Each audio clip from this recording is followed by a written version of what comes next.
Today I'm going to be showing you guys how to use your E36 18-button OBC to access a secret menu, and that way you can check your battery voltage and see if your battery voltage is good, because I'm suspecting a terrible non-working alternator. So let's hop in the car and show you.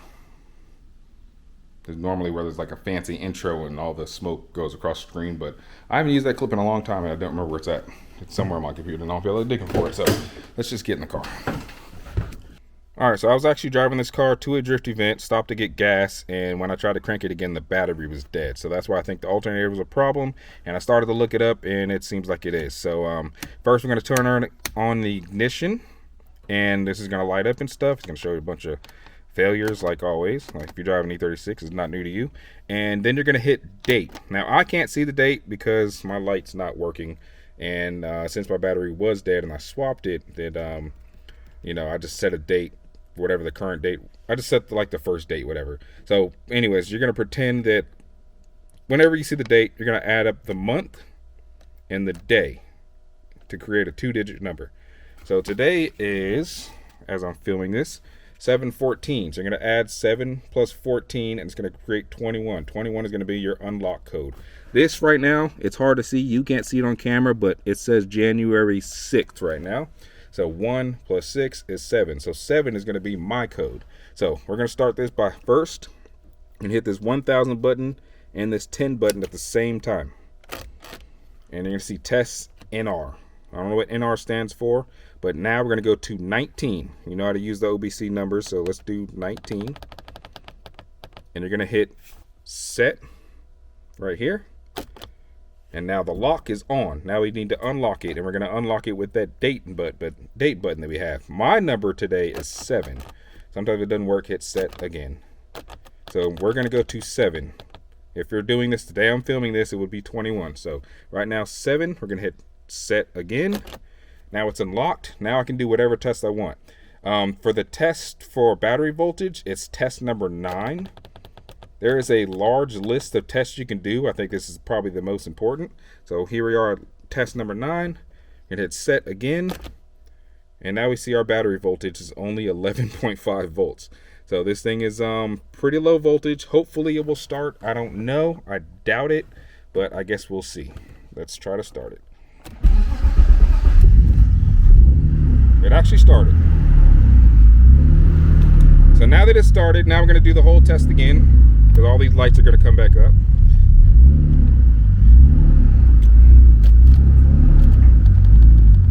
Test number 19 to unlock the code. My code is number 7. And back to 9 for battery voltage. So this is battery voltage while it's running.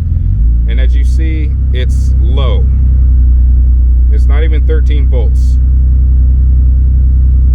So to me, that is obviously a bad alternator.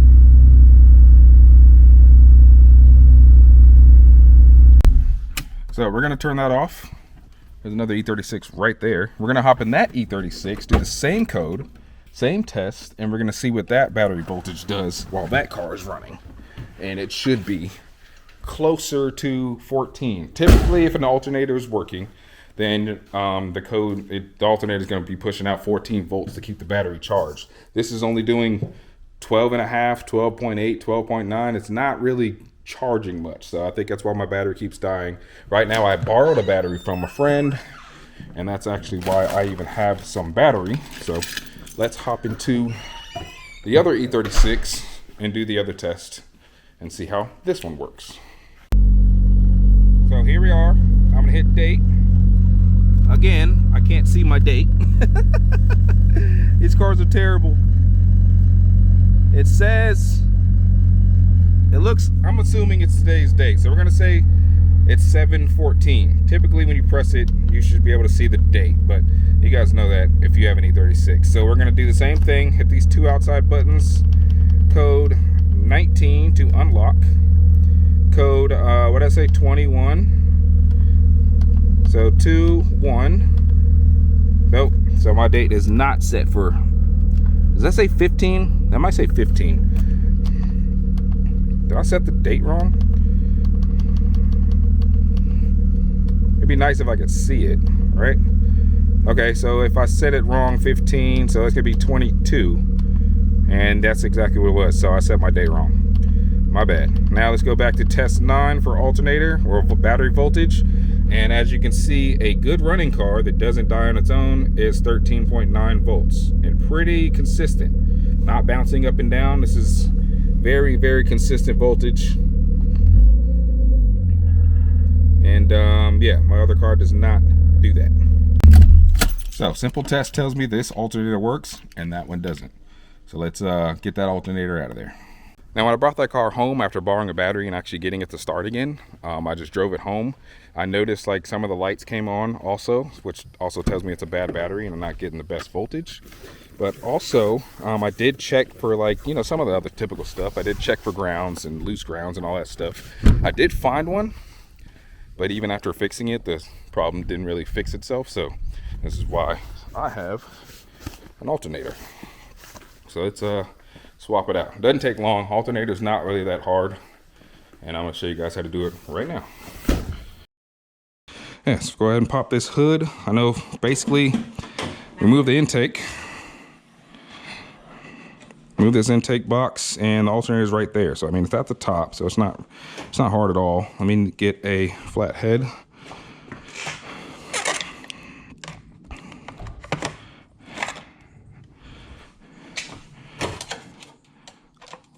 I'm gonna remove the intake. Move this box.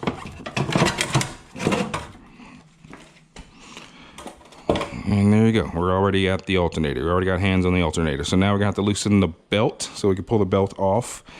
I think there's 16s. There's one 16 right here, and there's one 16 at the bottom. I'm pretty sure there's 16s. I'll double check, of course. And then also the tensioner right here. I don't know if you guys can see it. Tensioner right here. You have to tighten that to loosen the tension on the belt. So we're going to crank to the right. That is different sizes depending on the E36. You have to take your finger in there and feel. On this car, I think it's a 16. With an extendo. It's already tight. And we're going to slide this in here. Yeah, it's 16 on this car. This is an M50. But my other car, my other car is an M52, and that one is a T50. So as far as that goes, it's really going to depend on like the year. I don't know exactly what it is, but yeah. All right, my tensioner, I'm stuck. I made a mistake. You don't have to remove your fan. If you want to, you can, but that's kind of a pain in the ass. Unless you do it the ghetto way, which I'm not doing right now. Okay, we're just gonna leave that there. Luckily, I have more. I have more sockets. So I need another. Let's double check to make sure this is 16.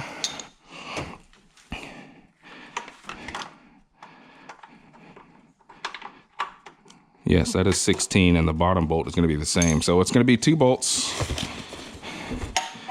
Alternator is sitting just like that. 16 right here, 16 right here. This one is welded on there. Some of them are not. So you may need to hold that with a wrench. And, so, you know, it might be nut and bolt. Hold that with a wrench and then loosen that one. The top one goes into this bracket right here on the oil filter housing. So that one is just, you know, doing its own thing over there. So that is a 16. I'm probably not going to use this. I don't need a long extendo. Oh, chill. Calm down, brother. Let's see, ratcheting wrench. Let's do that. Coolest tools in the world.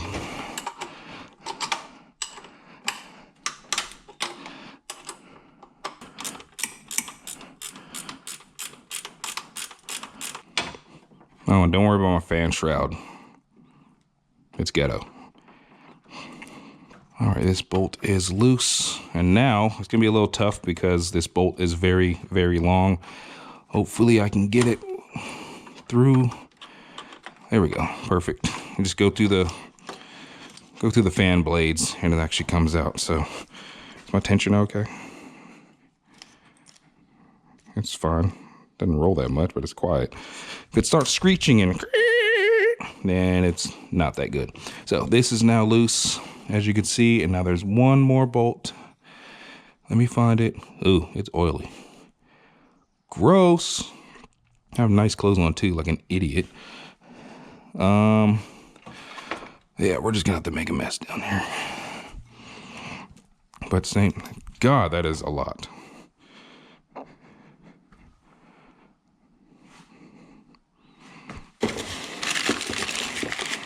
I don't think that was a 16. Or am I on the power steering pump? Oh, yeah, that's power steering pump. Idiot. Oh, there it is. Oh, well, that's sketchy. It's already loose. It's already loose. I didn't loosen this thing. I couldn't even find it. Jesus Christ. That thing is finger tight, though. I'm loosening it right now. Makes sense. That's why this thing is moving as soon as I take the top bolt off. I don't know if it came loose or was it more previous owner crap. Who knows at this point. All right, now that bolt is out. And there you go. So luckily, it seems like that last one, the bottom thread is also, the nut is also welded to the alternator, and I didn't have to nut and bolt that. So now that is out. Move the belt. Now you're gonna pull it out, but remember it does have connections, so be careful. Don't just yank on it. So there you go. And it has two connections, a positive and a negative. That's a 10, that's an 8. So let's get that out of there too.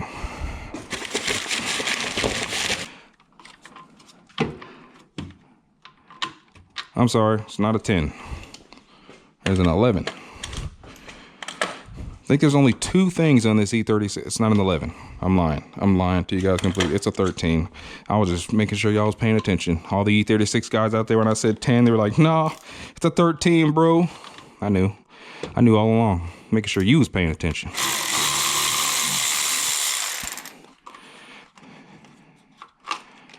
There's the 13. And then that's probably 10, right? Am I right, guys? Before I try it, am I right?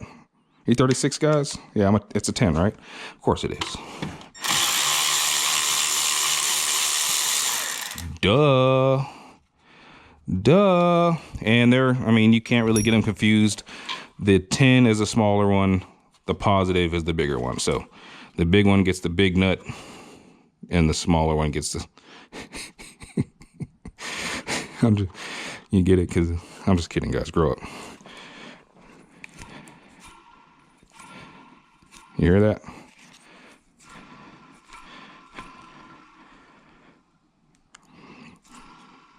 Thing is vibrating like hell.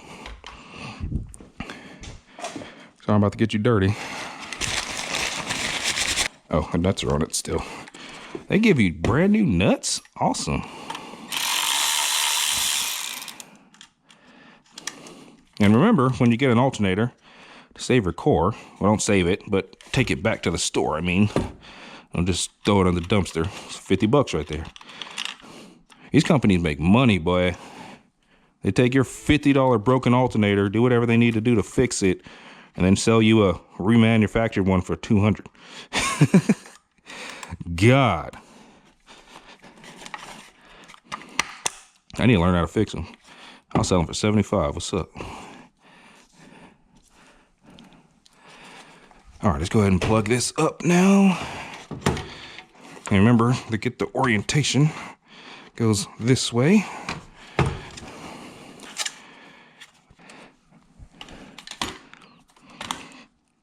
Please don't get my shoes dirty. My first day wearing them.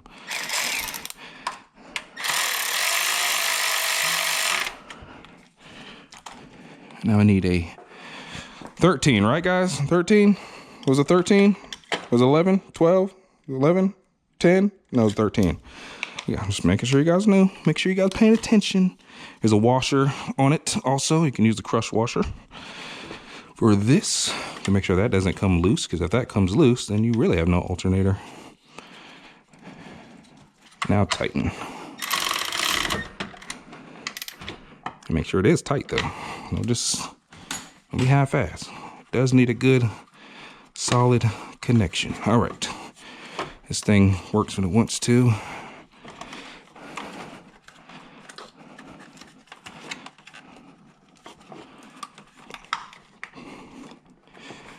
All right, and make sure you put the cover on there so coolant doesn't get in it, because you know you're gonna have a coolant leak at some point.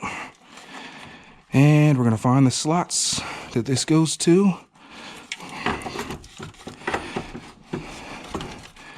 And don't bind up your cords. I can't see shit. Oh, I'm going too far, that's why.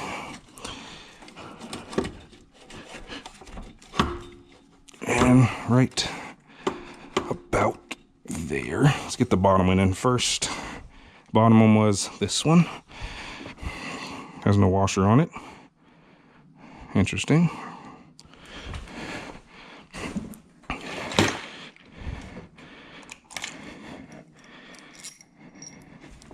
There, now it has a washer. Please excuse my mess. We have not finished moving yet. I know. Yes, it's been over a month. This thing sucks. Moving sucks. All right, get this bolt in there. Line you up. Jiggle it if you have to. Stop playing, guys. It's serious. This is probably the hardest part, in this bottom bolt in. And once it goes, there you go. There it goes. Once it goes, it lines up the top. So if you get that bottom bolt in, that's fine, because the other one just whoop, and it's perfectly lined up. So that is in there. Let's get that threaded before we get too tight. Please fit, please fit, please fit. Yes.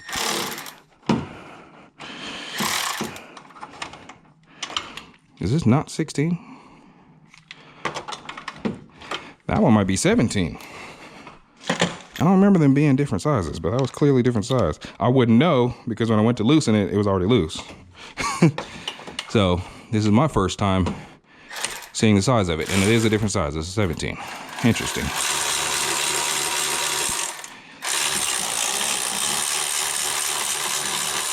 All right, now let's get this top one in there. This one is a 16, but I don't think I have room for this. There's less room at the top than there is at the bottom. There's also a knob. When you go to put this pulley back on, there's a little nipple right there. That nipple has to line up with that nipple right there.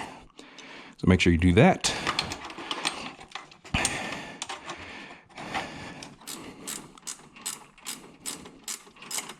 And tight. Don't go too tight. This is aluminum. Don't strip aluminum. All right, that's tight. Now I can tighten the bottom one, which was a 17, correct? This is still 17, yes. I had the bottom one loose so I can still rotate this left and right. And now I have to find it, first of all. Oh, there it is. And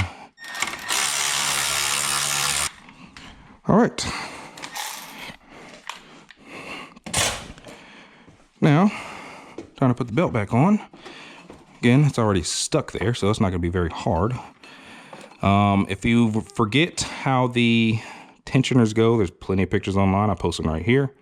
Boom, that's an E36 belt plan, I guess you want to call it. And then just make sure you loop it back the way it was.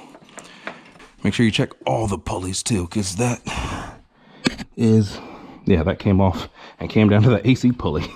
That is not right. This is honestly, I'm not raising the car up right now, but it's honestly easier to do the belt under, because the biggest pulleys are on the bottom and they're hard to reach. So, but remember, you can be as strong as you want on this pulley to make it as loose as you want. And I'm gonna have to do that to get this thing all the way over here. There you go. And that is how you install an alternator. Let's start it up and see my voltage. All right, threw my intake back on there real quick. Now let's fire this thing up and see what the voltage is now. This is not a hard job. As you can see, it wasn't really hard. It took me like 20 minutes, if that. I don't even know if it took that long, but Anyways, yeah, so hopefully if you didn't know how to do it, you now know how to do it, and you also know how to use your OBC to find out your battery voltage. So let's crank this thing up, see what it looks like.